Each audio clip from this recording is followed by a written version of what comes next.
We're back. Are the stock markets rigged for the benefit of insiders? My next guest, Michael Lewis, has certainly stirred some things up this week. A lot of controversy over revelations he's made about what's called high-frequency trading in his latest book, Flash Boys, A Wall Street Revolt. Michael Lewis, welcome back. It's great to have you here. Thanks for having me. You are so cool. Without a tie, with a tie, you're always come to play. I can barely get out of bed on Sunday morning to get here. This is the best time. Sorry. Your game face alone wins awards, right? Isn't that the commercial? This book has certainly made a lot of headlines, and I want to cut right to an aspect of the controversy of it, which is, who does it affect? Jim Cramer on CNBC said, look, if you're the average investor, maybe you're building for the future, right, you're not as concerned about the ups and downs of stock prices. You're holding something for a long time.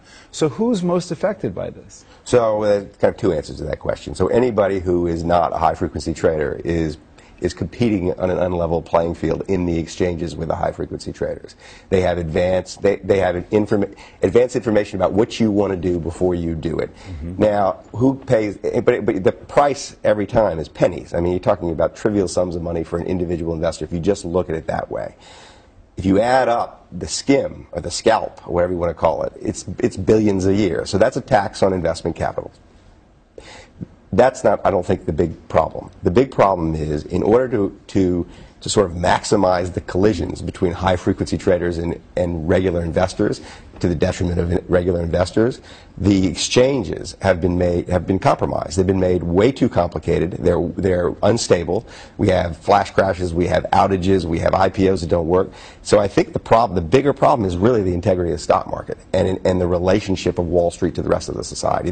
So I think it's not a. If you are an individual investor sitting in your underpants trading on E-Trade, you're paying trivial sums of money. It's costing you probably trivial sums of money. That's not the problem. The problem is what it's done to the heart of capitalism. And I still have a question about where are the regulators. We get into a financial system that gets more and more sophisticated, that even the practitioners, in the case of the last crash, didn't understand what they were creating and how to manage it. And maybe here it's just pure manipulation. You write something in part of the book where you say Wall Street firms, not just the big banks, but all of them, had grown greatly more concerned than they were in the late 80s with what some journalists might say about them. To judge only from their behavior, they have a lot more to fear. You know, the reporting environment has changed. Yeah. And it's changed in this way. The firms are much more corporate. They're much more resistant to any kind of inquiry. But having said that, the people who work in these firms are much less loyal to the firms. Everybody's a free agent on Wall Street. So it's much easier in some ways to get stories because people will go out for a beer with you and talk to you and spill the beans about their firm because they don't care about the firm. But the firms themselves they're opaque. I mean, they're hard to understand. And the fact is that, I mean, look, since the 1980s, the financial sector has gotten so much more complicated, and this complexity is a form of opacity. At some point, the complexity, like with the subprime mortgage crisis, at the bottom of this was the problem that nobody understood what was in a subprime CDO. And at the bottom of this story that I just described is nobody understands the stock market. I mean, it's crazy.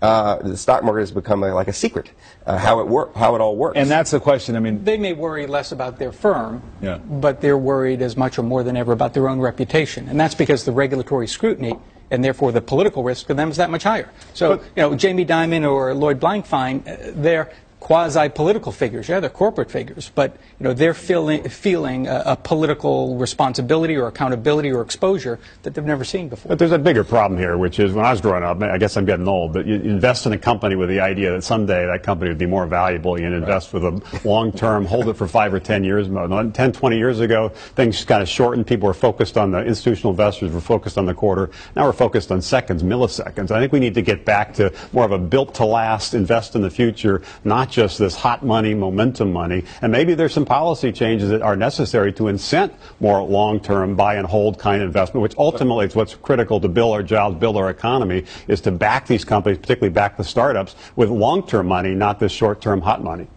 It's a question, too, of to what extent Wall Street has changed, as well as Washington's ability to prevent the next big thing from happening.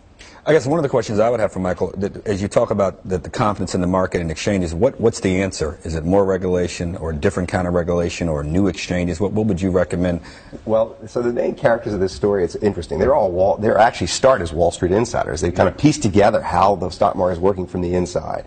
And they come to the conclusion. Once they discover what they discover, they go to the SEC. The SEC is paralyzed. It's not that they're not smart. It's that they can't see the SEC ever taking any action in advance of a crisis. But they see that, like, the problem is well-meaning regulation being gamed by really smart people in the market. You create the new regulation and someone comes along and games it. I think what they've done, they're market-based solutions. I think the solution to Wall Street is disruptive entrepreneurship in the financial sector.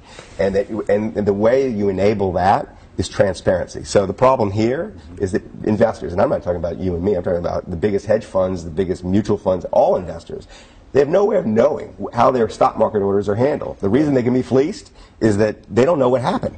And so if you can introduce transparency in that environment, then you introduce an incentive in the market for people to create a fair exchange and go to a fair exchange. And driving that transparency is important because the alternative is to somehow ratchet everyone back and take away some of this important technology. But the fact is that technology has driven spreads down, has made trading faster, has given assurances and some transparency to the individual investor, and that's been enormously beneficial. You don't want to take that away. Exactly. Right? You have to sort of distinguish between the computer and computer scalping.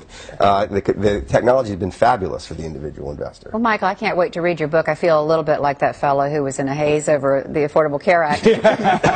But this still welcome. Thank you so much. What I'm feeling, though, is that this feels like the the next generation of Masters of the Universe, and it's all hubris and this hot dog attitude that some people have on Wall Street. I'm going to let that comment stand because I'm out of time. We're going to continue it here just on television. Michael, thanks so much. The book is Flash Boys. Best of luck with it.